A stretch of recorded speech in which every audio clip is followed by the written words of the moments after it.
We're going to begin this hour with one of President Biden's biggest supporters to get his take on last night's news conference in Washington. The president did answer questions for nearly an hour, most of them, or at least many of them, about his health and the growing calls for him to step away from the presidential race. California Congressman Ro Khanna is on the Biden campaign's National Advisory Board, and he's been taking and answering questions from critics on the left, in person, and on social media, and he joins us now. Congressman, thank you very much for being here.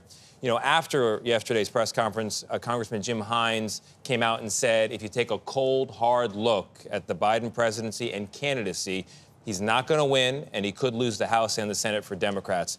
How cold and hard is your view this morning? Should he step aside?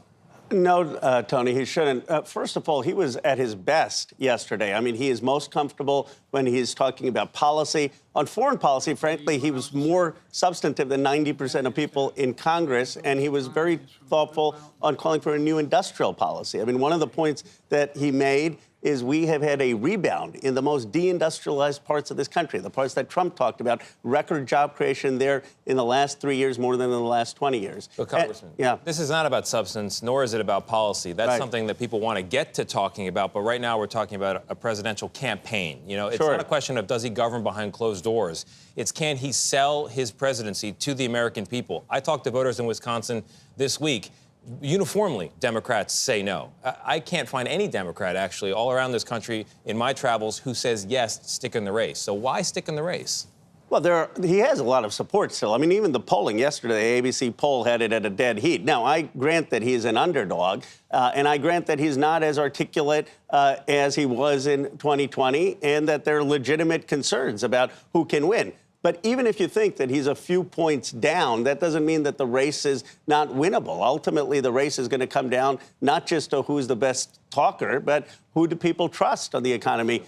And my view is that no polling has shown that he doesn't have a path to victory. I mean, the swing states are still fairly close. They're still swinging. Yes, but Congressman Khanna, there's also this sort of, before every event now, people are watching these events, these news conferences, watching debates, and it's sort of like with bated breath, like what is the misstep going to be this time? And we saw failures yesterday, and it seems like a lot of people are focusing on this with, of course, President Biden at that NATO event calling President Volodymyr Zelensky President Putin, and then calling Vice President Kamala Harris Vice President Trump. I mean, these are things that people and voters focus on, and they're saying there are more and more of these missteps happening. Is that a concern for you at all?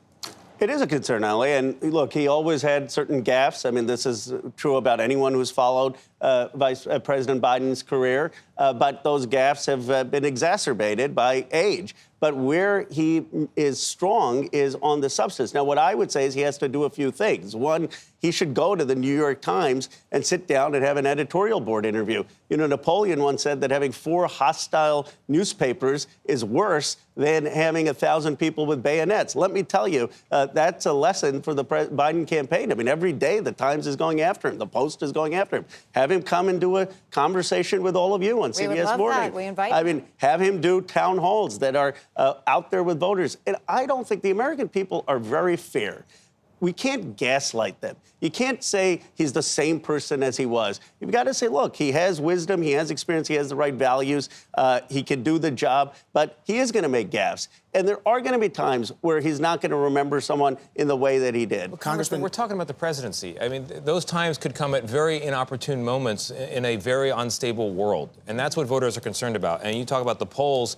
Half of his own voters from 2020 in a CBS poll don't want him to run. There's more polling that came out this morning. 2/3 of voters, Democrats, don't want him to run. Why is that message not getting through? Tony, 2/3 of the voters don't want either of them to run. Look, this country wants something new. I get that. They want a new generation of leadership.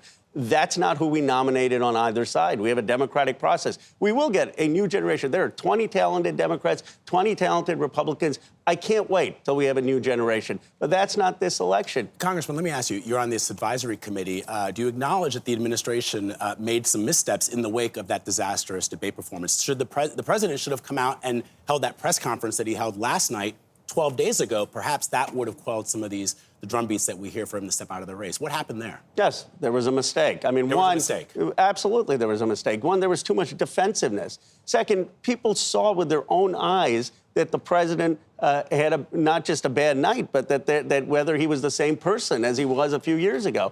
And I think he had to be honest about that. And people, they shouldn't have dismissed the critics as bedwetters and as elites. I mean, these aren't just elites. These are ordinary voters who have these concerns. Is that why the donor money is drying up? Because the president criticized those people who had those real concerns after what they saw on their television screens, 50 million Americans. There are donor concerns, absolutely, but donors aren't going to pick the nominee of the party, and the president's money hasn't dried up. I mean, I was just on a call with 500 donors last night.